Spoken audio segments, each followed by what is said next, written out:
to the Lesson of the Week with yours truly, Sean Thunder Wallace. I'm a performer, composer, and professor of music at The Ohio State University.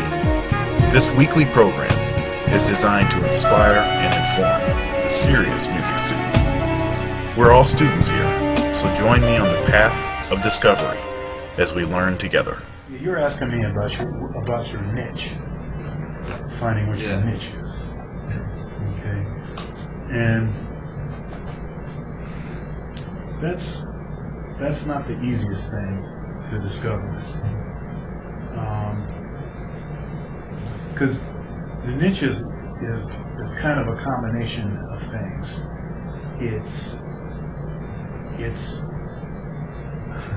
It's your own personal interest, but then it's also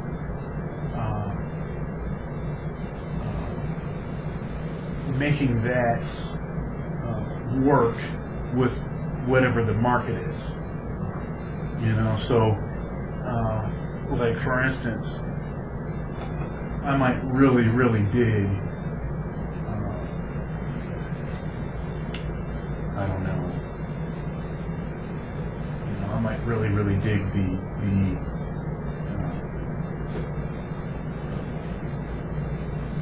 one of the moons of Jupiter. That might be like the thing for me. Like this particular moon of Jupiter is just so killing. Well, that's great, but unless you find a market where you can make a living really being into that one moon of Jupiter, then how is that going to work? How is it going to actually play out in this culture, in this society, in the U.S., in Ohio, in Central Ohio, Columbus, and then that's another piece of that is figuring out regionally in certain areas in the country that might be more into something that you're trying to do than other areas. Now, right now, with the way our economy is, and I hate to keep talking about this because part of the economy is the way that people talk about the economy. It's psychological. It's an emotional type of thing, where if you keep talking about it negatively, it just keeps getting worse and worse. And the only thing that's going to fix the economy is obviously there are some objective things that need to change, but really attitudes about what's going on need to change. And so by the news media and everybody else constantly harping on the economy, I don't think that that's helping. So I hate to be another person saying the economy, but just being honest. I was having a conversation with my older brother about this, and we were talking about how, and he was telling me how basically every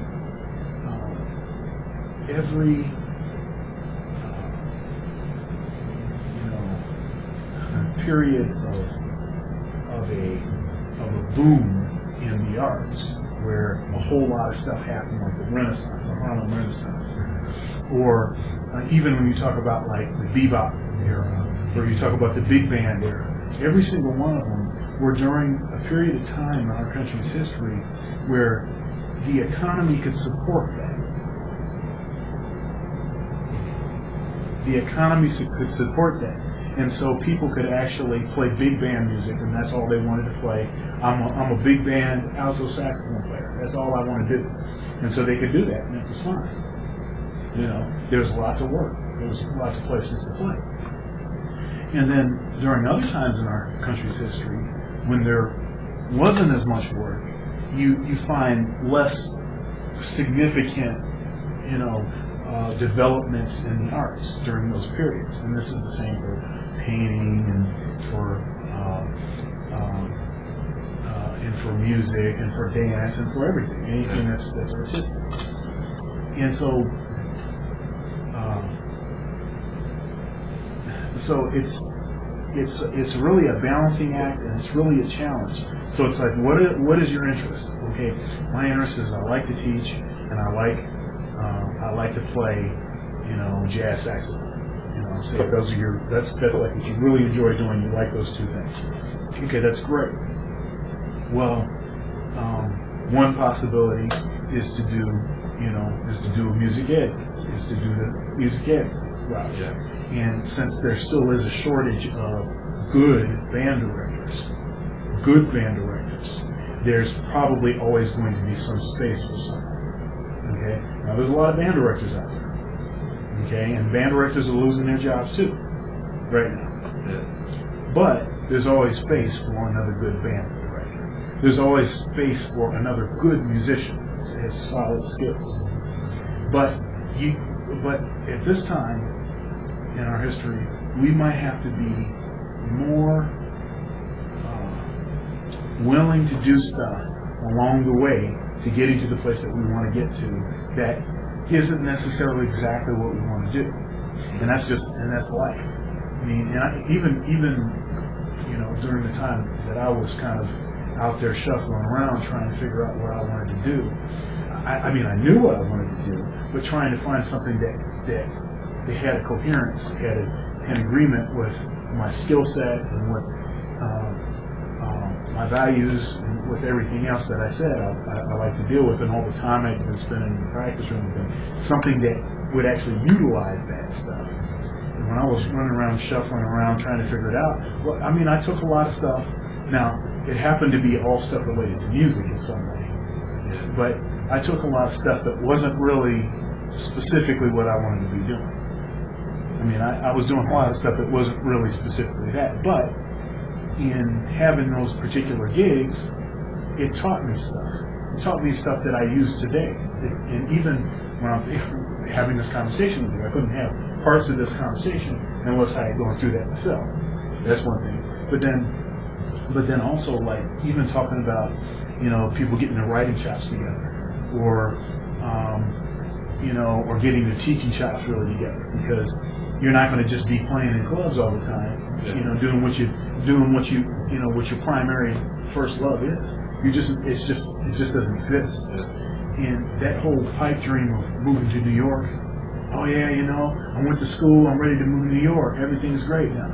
No, cats are struggling in New York. And actually now there's been a big shifting of a lot of those musicians actually looking for teaching gigs, because cats don't have health benefits, cats don't have insurance, cats don't have a lot of stuff happening. And I'm not trying to talk somebody out of whatever the dream is. Maybe that's what a person needs to do, is move to New York. And I'm not going to tell somebody don't do that. But you have to be strategic. You have to have a plan, if you want to do that. And so I always tell people, hey, if you're going to move to New York, or if you're going to move to the West Coast, or you're going to move to another scene, you need to know people. You need to go to that scene several times before you move. You need to go down there and apply for several other kinds of jobs, maybe jobs that aren't even music jobs, before you move down there, so that when you move down there, you actually have an income. I know some cats that moved to New York, thought that they was just going to make it, didn't really plan well, and they moved in like 3 months, moved back in like 3 months.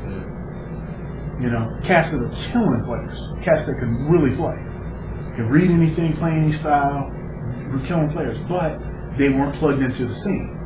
So you have to be plugged into the scene before you try to do that. But that's what you're asking. You're asking about niche, and so niche is really, really personal. It's very personal. It really has to do with whatever your particular likes and dislikes are, and your particular skill set and all that stuff.